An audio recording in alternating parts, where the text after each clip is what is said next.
ہم آپ پر قربان ہو جائیں، ہماری جانیں آپ پہ قربان ہو جائیں۔ حضور یہ بکھری ہوئی زلفیں، یہ گرد و غبار دار شریف کو چومتے ہیں، اور جبے پر میرے آقا خون کے دھبے۔ کیا ہوا؟ آقا نے فرمایا ابھی ابھی حسین کی قتل گاہ سے آ رہا ہوں، میرا بیٹا حسین کربلا میں شہید ہو گیا۔ صبح سے لے کر اب تک میں اپنے بیٹے حسین اور اس کی اولاد و آوان و انصار کا خون اس بوتل میں جمع کر رہا تھا۔ پتا چلا سنیو، لوگ دیکھ رہے تھے کہ خون زمین پہ گر رہا ہے، اللہ کے نبی کو امام حسین کے غلاموں کے خون کا اتنا لحاظ ہے کہ حضور نے خون زمین پہ گرنے نہیں دیا، بلکہ اس کو بوتل میں سمیٹ لیا۔ ذرا غور تو فرمائیں، یہ ہے امام حسین کی اہمیت، یہ ہے رسول اللہ کے دل پر اہل بیت کے ساتھ جو سلوک کرتے ہو اہل بیت کے ساتھ، اس کا اثر کس پر پڑتا ہے؟ حضور پہ پڑتا ہے، کیونکہ ہمارے نبی مر کے مٹی میں نہیں ملے، ہمارے نبی زندہ ہیں، ہماری جانوں سے زیادہ قریب ہے۔ بلکہ ایک بات میں آپ سے کہوں، ایک بہت بڑا بادشاہ گزرا ہے جسے دنیا تیمور لنگ کہتی ہے۔ تیمور لنگ کی موت کے بعد اس نے دیکھا، کسی نے اس کو خواب میں دیکھا رسول اللہ کے قدموں میں بیٹھا ہے، تو اس کے کسی دوست نے پوچھا، اے دشمن خدا تو یہاں کیسے آیا؟ اس سے پہلے کہ تیمور جواب دیتا، اللہ کے رسول نے فرمایا یہ کیسا بھی تھا لیکن میری اہل بیت سے محبت کرنے والا تھا، میری اہل بیت سے پیار کرنے والا تھا، تو مرنے کے بعد اس کو یہ مقام نصیب ہوا۔ میرے بھائیوں، آج ہم اہل بیت سے محبت کی بات کرتے ہیں لیکن بہت معافی کے ساتھ۔ اب ذرا غور سے سننا، میری تقریر کے اینڈ کا حصہ غور سے سننا، کچھ یاد رہے نہ یاد رہے۔ دیکھو، جس سے محبت ہوتی ہے اس کا لحاظ کرنا پڑتا ہے۔ کیا لحاظ کرنا پڑتا ہے؟ ایک ہوتا ہے جسم اور ایک ہوتا ہے دل، یاد رکھیے، ایک ہوتا ہے جسم، ایک ہوتا ہے دل۔ اور دشمن جو ہوتا ہے وہ جسم پہ حملہ کرتا ہے، دشمن جو کچھ کرتا ہے جسم پہ کرتا ہے، تیر برسائے گا جسم پہ، پتھر برسائے گا جسم پہ، دھول اڑائے گا جسم پہ، کچرا اڑائے گا جسم پہ، لیکن جو محبت کرتے ہیں ان کی ہر ادا کا اثر دل پہ پڑتا ہے۔ یاد رکھنا، جس سے محبت ہوتی ہے اس کی چھوٹی چھوٹی چیزیں بھی بہت تکلیف پہنچاتی ہے۔ جے پور کے گجور مسلمانوں، اے میری قوم کے جوانوں، ہمیں تم پہ فخر ہے کہ تم حسینی ہو، لیکن ایک بات کہتا ہوں، جب تم محبت کرتے ہو امام حسین سے تو بتاؤ، امام حسین سے پوچھو، امام مدینے میں تو آپ کے بڑے جلوے تھے، مدینے والے لوگ آپ کے آگے ہاتھ باندھ کے کھڑے رہتے تھے، مدینے والے آپ کو اپنے جمگٹے میں رکھتے تھے۔ حضرت سیدنا امیر معاویہ رضی اللہ تعالیٰ عنہ سے ایک مرتبہ کسی نے پوچھا کہ میں مدینہ منورہ جا رہا ہوں، میں نے کبھی امام حسین سے ملاقات نہیں کی ہے، آپ مجھے بتائیں کہ اگر میں مدینے جاؤں تو میں پہچانوں گا کیسے کہ حسین کون ہے؟ تو حضرت امیر معاویہ کہتے ہیں جب مدینے جاؤ تو جو سب سے خوبصورت انسان نظر آئے، پہلی نشانی سب سے خوبصورت وہی حسین ہوں گے۔ نمبر 2، اہل مدینہ سب سے زیادہ جس کا ادب کرتے ہوں گے وہ حسین ہوں گے، ان کے ارد گرد غلاموں کا جمگٹا لگا ہوگا وہ حسین ہوں گے، وہ سر جھکا کر مسجد میں ہوں گے وہ حسین ہوں گے۔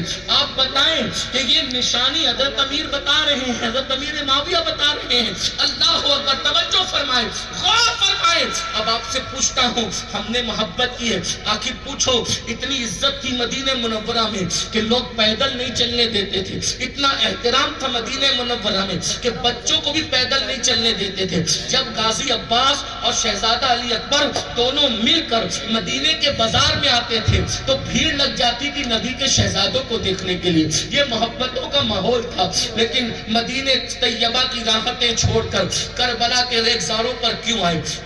پوچھئے، امام سے پوچھئے، اور میری گفتگو یہ میرا درد دل ہے، سنیو کیوں آئے؟ شہزادہ علی اکبر ہم شبیہ پیغمبر خاک و خون میں تڑپتا دیکھا نا، آپ کو پتا ہے حسین ابن نمیر، سواد سے حسین ابن نمیر وہ بندہ قاتل ہے حضرت سیدنا شہزادہ امام علی اکبر کا۔ جب حسین ابن نمیر نے شہزادہ علی اکبر کے سینے میں جو ہے وہ نیزہ کوسا اور نیزہ ڈالا، شہزادہ علی اکبر زمین پر آئے، جب زمین پر آئے تو اس نے لات مار کر کے نیزے کا حصہ توڑ دیا اور توڑ کر کے کہا حسین بہت بہادر بنتا ہے، اب بیٹے کے سینے سے جو ہے یہ نیزہ نکال کے بتا، تب تیری بہادری سمجھ میں آئے گی۔ آپ سے پوچھتا ہوں، یہ کیفیت ایک باپ کے دل پر، یہ کیفیت، تم بھی بیٹوں کے باپ ہو، تم بھی بچوں کے باپ ہو، اور اللہ نے ہمیں بھی پنجتن کے غلام اور کنیزیں عطا کی ہے۔ بچے اگر تیز رفتاری کے ساتھ بائک بھگا کر نکل جائیں تو ہمارا دل دھک دھک کرتا ہے۔ بچوں کی بیماری کا ذکر سنے، گھر سے فون آ جائے بچے کو بخار ہے، تقریر میں دل نہیں لگتا، سفر میں دل نہیں لگتا، بیٹی بیمار ہے دل نہیں لگتا۔ اس 56 سال کے امام حسین نے اپنے بیٹے کے سینے سے کس طریقے سے نیزہ نکالا ہوگا، اور 19 سال کے بھتیجے آصف کی لاش اٹھا کر کیسے لائے ہوں گے، اور 6 مہینے کا ننھا سا بچہ جب گود میں آخری ہچکی لے کر کے شہید ہوا ہوگا، اس وقت امام عالی مقام کے دل پہ کیا گزری ہوگی۔ لیکن کربلا ہوا کیوں؟ کربلا ہونے کی وجہ کیا تھی؟ دین پہ وقت آیا تھا، یزید کلمہ پڑھ کے نماز کا نظام ختم کرنا چاہتا تھا، یزید کلمہ پڑھ کے نشے کو پرموٹ کرنا چاہتا تھا، یزید کلمہ پڑھ کے پردے کا نظام ختم کرنا چاہتا تھا، یزید کلمہ پڑھ کے سوتیلی ماؤں کو پاپ کی نظر سے دیکھنے کو حلال کر دینا چاہتا ہے۔ خواجہ حسن نظامی نے یہاں تک لکھا ہے کہ اس نے اپنی سوتیلی ماں پر پاپ کی نظر ڈالی۔ آگے کا پورا قصہ آپ ادھر جا کر کے پڑھیں، میں اس سے زیادہ نہیں کہہ سکتا۔ شیخ محقق شیخ عبدالحق محدث دہلوی نے لکھا کہ وہ ام المومنین سیدہ عائشہ صدیقہ کو گالیاں دیتا تھا۔ ام المومنین جس کے بستر پہ قرآن نازل ہوتا تھا، وہ ام المومنین جو ایسی طیبہ اور طاہرہ ہے کہ جس کی عظمت میں اللہ نے سورہ نور کی 18 آیتوں کو نازل فرمایا، وہ ام المومنین کو وہ گالیاں دیتا تھا۔ جو گالی دیا تھا وہ گالی میں نقل نہیں کرتا، میری عظیم ماں، عظمت والی ماں، مفتی 4 ملت، میرے رسول کی آنکھوں کی ٹھنڈک، محبوبہ محبوب رب العالمین، میں کیا کروں، اتنا گندا اور ناپاک تھا۔ اس کا مطلب یہ کل ملا کر جو آج سب کچھ ہمارے معاشرے میں، مسلمانوں کے معاشرے میں جو کچھ ننگا ناچ ہو رہا ہے، یہی یزید کا خواب تھا۔ یزید وہی معاشرہ بنانا چاہتا تھا جو آج ہمارے معاشرے میں ہے۔ کلمہ تو ہو، پردہ نہ ہو، کلمہ تو ہو، نماز نہ ہو، کلمہ تو ہو، تلاوت قرآن نہ ہو، کلمہ تو ہو، نشہ ہو، کلمہ تو ہو، پاپ ہو، کلمہ تو ہو، زنا ہو، کلمہ تو ہو، لڑکوں کے ساتھ بدکاریاں ہو، بدفعلیاں ہو۔ اللہ اکبر، یہ سب یزید کے دیکھے ہوئے خواب تھے۔ امام حسین اس کے خلاف کھڑے ہوئے اور کھڑے ہو کر کہا، تیرے ہر خواب کو چکنا چور کر دوں گا، میں اپنا گھر چھوڑوں گا لیکن شریعت بچاؤں گا۔ علی اکبر خاک و خون میں تڑپتے رہیں گے، یہ منظر دیکھ لوں گا لیکن نظام نماز کو تڑپتا ہوا نہیں دیکھوں گا۔ قاسم کو خاک و خون میں تڑپتے ہوئے دیکھ لوں گا لیکن پردے کے نظام کو میں کبھی تار تار ہونے نہیں دوں گا۔ میرے گھر کی بیٹیوں کی چادریں چھینی جائے گی، میں اس کو، اللہ اکبر، اس صدمے کو سہ لوں گا لیکن قیامت تک کی بیٹیوں کو پردے کا نظام دینا چاہوں گا۔ اب آپ سے پوچھتا ہوں، اس جنگ میں ہم کس کے ساتھ کھڑے ہیں؟ اس جنگ میں کس کے ساتھ کھڑے ہیں؟ میں پوچھنا چاہتا ہوں، میرے کہنے پر تم بارش ہونے کے بعد بھی میدان چھوڑ کے نہیں گئے۔ اللہ اکبر، میں نے تمہیں جذبات میں لا کر کے کہا نا حسینی ہو، تو بولو میرے کہنے پر تم رکے ٹھیک ہے، کوئی نہیں گیا کیا؟ الصلاۃ خیر من النوم سن کر ایسے ہی جذبات کے ساتھ مسجد بھی جاتے ہو؟ مسجد ویران ہے اور دشمن تو تیر چلانے کے لیے ہوتا ہے لیکن دوست تو مرہم رکھنے کے لیے ہوتا ہے۔ ہمارے اعمال امام حسین پر یزیدی تیر سے کم نہیں ہے، بلکہ یزیدی تیر امام حسین کے دل کو چھلنی کر رہے تھے، امام حسین کے جسم کو چھلنی کر رہے تھے یزیدی تیر، اور ہمارے گناہ کے اعمال امام حسین کے دل کو چھلنی کر رہے ہیں۔ قبر میں جانے کے بعد یزید تو امام حسین کو تکلیف نہ پہنچا سکا لیکن قبر انور میں رہتے ہوئے بھی آپ اپنے امام کو تکلیف پہنچا رہے ہو۔ سوچو، جب تم کسی لڑکی کے گلے میں ہاتھ ڈال کر زنا کا پلان بناتے ہو تو اس وقت امام حسین اور ان کے نانا کے دل پہ کیا گزرتی ہوگی؟ جن کا مر گیا وہ ماتمی لوگ ہیں، ہمارے حسین تو زندہ ہے، ثبوت موجود ہے. وَلَا تَقُولُوا لِمَنْ يُقْتَلُ فِي سَبِيلِ اللَّهِ أَمْوَاتٌ بَلْ أَحْيَاءٌ وَلَكِنْ لَا تَشْعُرُونَ. جو اللہ کی راہ میں مارے جائیں انہیں مردہ نہ کہو، وہ زندہ ہیں. بلکہ ایک مقام پر فرمایا کہ ان کو مردہ گمان بھی مت کرو، ان کو مردہ گمان بھی مت. مردہ کہنا تو دور کی بات، مردہ تم سوچ بھی نہیں سکتے، وہ زندہ ہیں. اور ایک بات بتاؤں، امام حسین یقیناً زندہ ہیں. وہ ہمیں اللہ کی عطا سے دیکھتے ہیں، وہ ہمیں سنتے ہیں. ہاں اگر کسی کو یقین نہیں آتا تو میں قرآن پیش کر دوں اس کے سامنے. جب سلیمان علیہ السلام کو ایک چونٹی 3 میل کے فاصلے سے دیکھ سکتی ہے اور ان کو سن سکتی ہے، وہ اللہ جو چونٹی کو سننے اور دیکھنے کی اتنی طاقت دے تو وہ جو نبی کا بیٹا ہے اللہ نے اس کو کتنی طاقت دی ہوگی، اللہ نے ان کو کتنی قوت دی ہوگی. لیکن بس اتنا کہنا چاہتا ہوں درد دل کے طور پر، میرے بھائیوں بتاؤ کیا آج مسلمان کے 16 17 سال کے لڑکے اور لڑکیاں زنا اور بدکاری کی طرف نہیں جا رہے؟ کیا تم نے یہ نہیں سنا رسول اللہ کی زبانی کہ جو زنا کرتا ہے اس کے سینے سے ایمان ایسے نکل جاتا ہے جیسے کپڑے اتارنے والے کے کپڑے نکل جاتے ہیں اور چھتری کی طرح سایہ فگن ہو جاتا ہے. آج لڑکیوں کو پاپ کی نظروں سے دیکھا جا رہا ہے. کیا آپ نے اپنے بزرگوں کا قول نہیں سنا؟ جو عورتوں کو پاپ کی نظر سے دیکھے گا مرتے وقت اس کی زبان پہ کلمہ نہیں آئے گا. آج ہماری 90% آبادی کے نمازی ہے، جمعہ کی 2 رکعت پڑھنے کے لیے جاتے ہیں اور 2 رکعت پڑھ کے بھاگ کر آ جاتے ہیں، 5 وقت نہیں پڑھتے. حسینی ہے، امام حسین نے تو کربلا میں آخری سجدہ. امام حسین نے، میں تو حیران ہوں، ہندو مسلم سکھ عیسائی پارسی اور جو ہے وہ شیعہ سنی وہابی جس نے بھی امام حسین کی زندگی لکھی سب نے یہی لکھا کہ امام حسین میدان کربلا میں حالت سجدہ میں شہید ہے. امام نے سر سجدے میں رکھا، نماز میں تھے. اور نماز میں ایک حکمت یہ بھی تھی کہ حسین وہ بہادر تھے کہ اس بہادر کو نماز کے علاوہ شہید کیا نہیں جا سکتا. کربلا ختم ہونا تھا نا، تو کہیں نہ کہیں اپنے آپ کو سرنڈر کرنا تھا. توجہ، اس لیے کہ حسین تو شہید ہونے کے لیے پیدا ہوئے تھے، شہید شہادت کے لیے پیدا ہوئے تھے مولا حسین. کیونکہ جس دن ولادت ہوئی اسی دن نبی نے شہادت بیان کر دی تھی. تو حسین پاک تو شہید ہونے کے لیے ہی پیدا ہوئے تھے. اب اگر لڑتے رہتے تو شہید نہ ہوتے، شہید ہونے کے لیے سرنڈر کرنا تھا. اگر یزیدیوں کے سامنے سرنڈر ہو جاتے تو مقصد ختم ہو جاتا.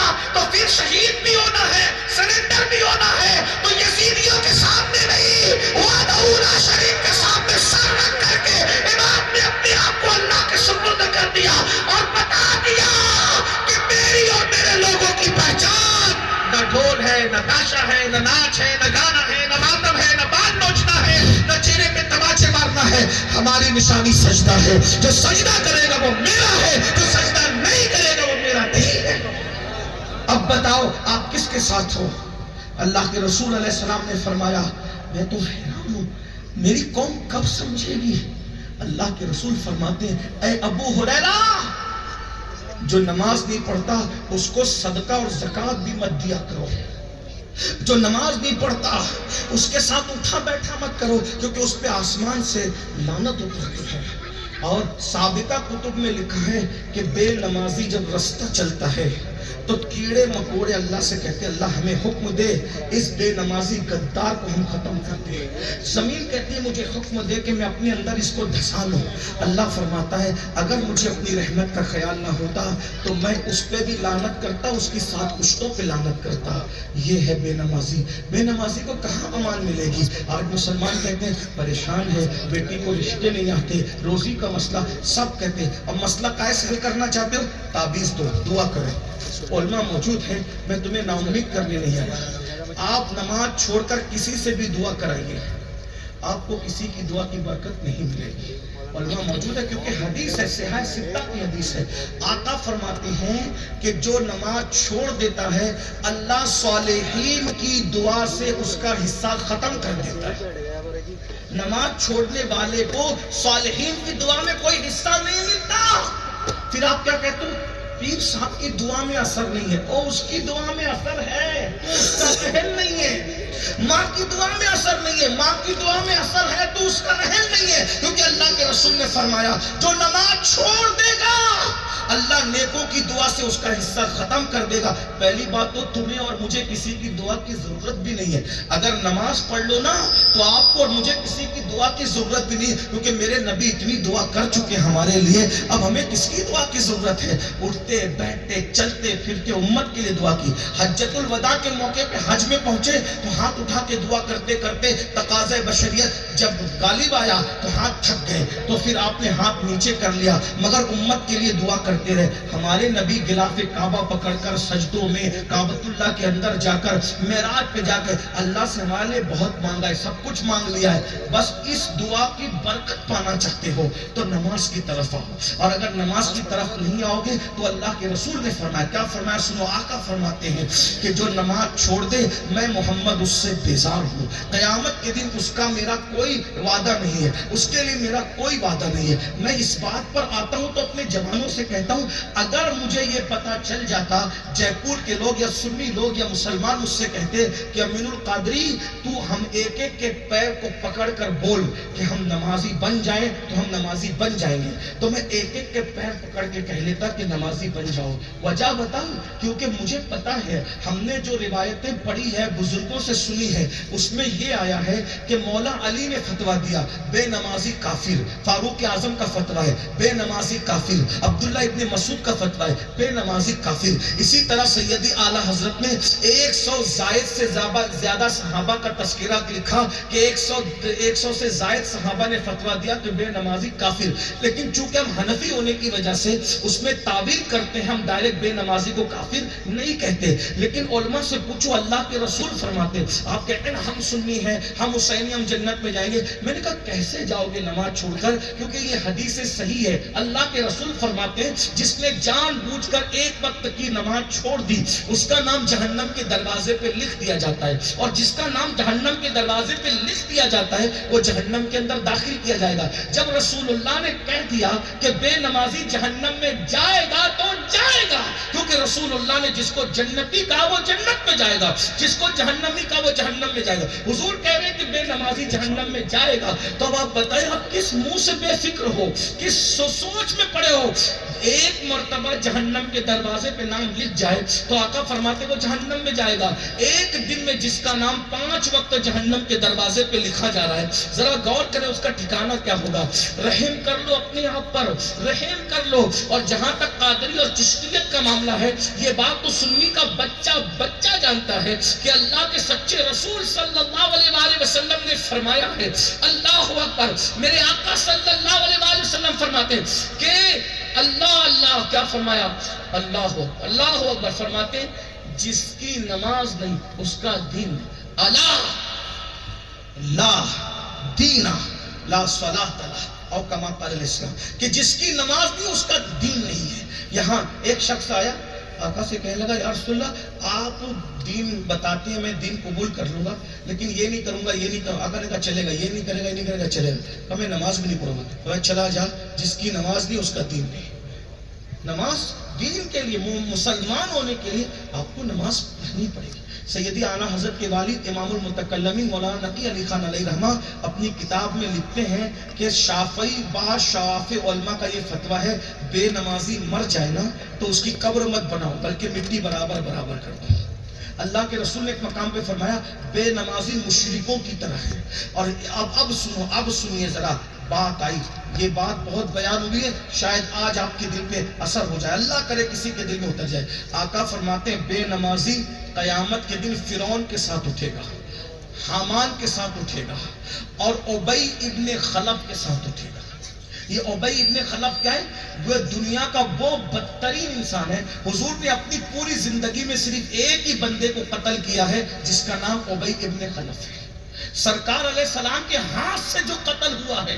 اور علماء فرماتے ہیں جو نبی کو قتل کرے اس سے بدترین کوئی نہیں, اور نبی جس کو قتل کرے اس سے بدتر. سوچو تو صحیح, جس کو رحمت للعالمین قتل کرے وہ کتنا گندا اور بدترین انسان ہوگا. او مسلمانوں تم کہاں ہو میرے بھائیوں, رحم کرو, تمہارے ہاتھ جوڑتا ہوں. خدا کے لیے ایک وقت کی نماز کے لیے صرف 10 منٹ کا ٹائم لگتا ہے, صرف 10 منٹ کا. 10 منٹ کا ٹائم کیا ہوتا ہے میرے بھائی, بتاؤ 10 منٹ میں کیا جاتا ہے.